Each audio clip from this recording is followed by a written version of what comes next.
Are you going places or left behind without a travel companion? Listen to how you can travel more independently. Dr. Mary Travelbest will bring you the best tips and her travel mistakes so you can benefit. Welcome to Dr. Mary Travelbest's Independent Travel Guide. This is an episode for women like you who need a little extra support traveling the world, one woman at a time. In this episode, the FAQ is from our Facebook group on packing light as an overweight woman, not a bikini person. The destination is Lake Havasu, Arizona. The lesson learned: I tripped on a wire 20 inches from the ground. And travel advice: travel is a privilege, not a right. So here's the question. It came from Susan, SDG, from our Facebook group. She writes, I am a mostly solo traveler getting ready for my first post-pandemic trip. Anyone have great packing lists? So much of the pack light advice seems geared for the 20-something backpacker. Like a sarong serves so many functions. I'm 60 and overweight. I'm not going anywhere in a bikini and sarong. I need sleeves on my shirts and support in my shoes. These things, particularly in larger sizes, take up more room and weight in a bag.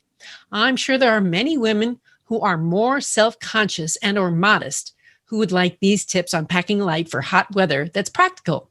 Thank you. So here's our answer, Susan. I really appreciate good questions. So thanks for asking. And if you're thinking about asking your questions, I want to hear them. Many women are self-conscious and would like tips for packing light in hot weather. And I would say to wear loose-fitting clothing in solid colors so you can always add something over. That's a print. Sleeves on your shirts and supports in your shoes are good. And tennis shoes fit, usually, especially if they have good structure. Dresses work well, even ones that go to the ankles, because you don't get hot as much around the midsection of your body, and you feel a bit of a breeze. Fabrics like cotton, nylon, and linen work well. And I'm not one who irons. I hang my dresses and hope the wrinkles will fall out. Now, Susan, you don't need a lot of outfits. Just bring the minimum. The good thing is that in hot weather, things dry quickly in the air. I also want to do a shout out to Dana Todd, who gave this response to Susan. She writes, those plastic packing bags were absolutely indispensable when I went to Africa for 2 weeks with only a carry-on. Those are the kinds that you roll up and compress the air out of. It made a huge difference, and I could squeeze in a lot. I have skin sensitivity, so I had to carry my own soap, lotion, and sunscreen. But if you're not sensitive, you can buy those in country. Meds go into a little Ziploc, pill packs, instead of bottles. The thing that was most important for me, going to the tropics, where there are a lot of mosquitoes, was to pre-treat all my travel clothes with permethrin and let them dry. You could absolutely see the difference on my skin where the clothes were and weren't. And now for today's independent destination, Lake Havasu, Arizona. When you first arrive in Lake Havasu, you see the London Bridge. How did it get here? That was my first reaction. It was originally built in the 1830s and formerly spanned the River Thames in London, England. However, it was purchased by Robert P. McCullough in 1968, and it crosses over Bridgewater Channel Canal. It's 930 feet in length with about 5 spans. My trip to Lake Havasu was in June, and it was hot. The first 2 nights I spent at a campsite called Crazy Horse Campgrounds. The temperature was over 115 degrees. I spent the early afternoons on the water doing some kayaking and seeing all the partiers.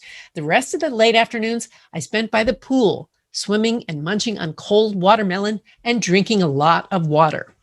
Don't get dehydrated. My body was not used to this temperature. It was in shock. I did like seeing the famous London Bridge, crossing under it in a kayak, walking across, and driving over it too. Here are a few things that I'll remember about Lake Havasu. First of all, that heat, even at 9 p.m., was 108 degrees. And when I woke up in the morning, 6 a.m., it was 88.